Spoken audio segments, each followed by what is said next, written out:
നമസ്കാരം. പ്രധാന വാർത്തകൾ.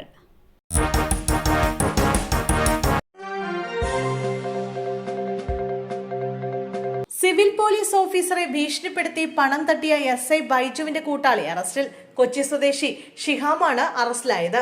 ഷിഹാം നിരവധി തട്ടിപ്പ് കേസുകളിൽ പ്രതിയാണ്. കേസിൽ പ്രതിയായ SI ബൈജുവിനെ സർവീസിൽ നിന്ന് സസ്പെൻഡ് ചെയ്തിരുന്നു.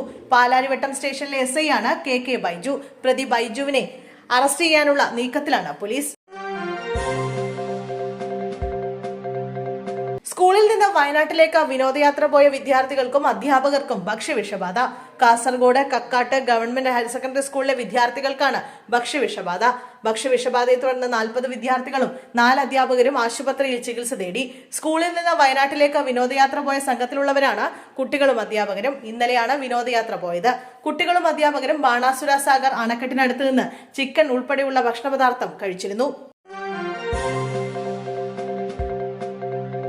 തിരുവനന്തപുരത്ത് കാട്ടുപന്നി ഓട്ടോറിക്ഷയിലിടിച്ച് ഓട്ടോ മറിഞ്ഞു. യുവാവിന്റെ ദാരുണാന്ത്യം. കല്ലറ സ്വദേശി അഖിൽരാജാണ് മരിച്ചത്. വെള്ളിയാഴ്ച രാത്രി 9:15 അപകടം നടന്നത്. തുടർന്ന് ചികിത്സയിലിരിക്കെ ഇന്ന് പുലർച്ചെയാണ് മരണത്തിന് കീഴടങ്ങിയത്. മൃതദേഹം തിരുവനന്തപുരം മെഡിക്കൽ കോളേജ് ആശുപത്രിയിൽ സൂക്ഷിച്ചിരിക്കുകയാണ്. പോസ്റ്റ്മോർട്ടത്തിന് ശേഷം കുടുംബത്തിന് വിട്ടു നൽകും. സൗദി അറേബ്യയിൽ വൻ തീപിടുത്തം. മലയാളികളുടേതടക്കം നിരവധി കടകൾ കത്തിനശിച്ചു. സൗദി കിഴക്കൻ പ്രവിശ്യയിലെ ദമാം പട്ടണത്തിൽ വൻ അഗ്നിബാധ. നിരവധി കടകൾ കത്തിനശിച്ചു. ആളപായമില്ല.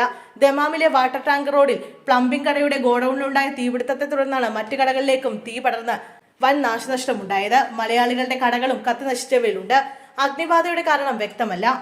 പ്ലംബിംഗ് ഹാർഡ്വെയർ കടകളാണ് ഇവിടെയുള്ളതിലധികവും. പ്ലാസ്റ്റിക്കും കെമിക്കലും പെയിന്റുകളുമുള്ള ഗോഡൌണിൽ നിന്ന് അതിവേഗം തീ പടരുകയായിരുന്നു.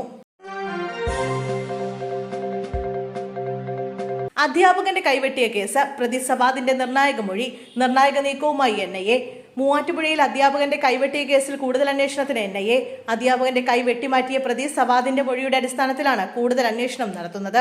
14 വർഷം ഒളിവിൽ കഴിഞ്ഞ സവാദിനെ 2024 പിടികൂടിയത്. 14 വർഷം ഒളിവിൽ തുടരാൻ നിരോധിത സംഘടനയായ പോപ്പുലർ ഫ്രണ്ടിന്റെ സഹായം ലഭിച്ചെന്നാണ് സവാദിന്റെ മൊഴി. ഡിണ്ടിഗലിനടുത്തുള്ള പന്തിരുമലയിലും കണ്ണൂരിലും സവാദിന് ഒളിവിൽ കഴിയാൻ സഹായം കിട്ടി.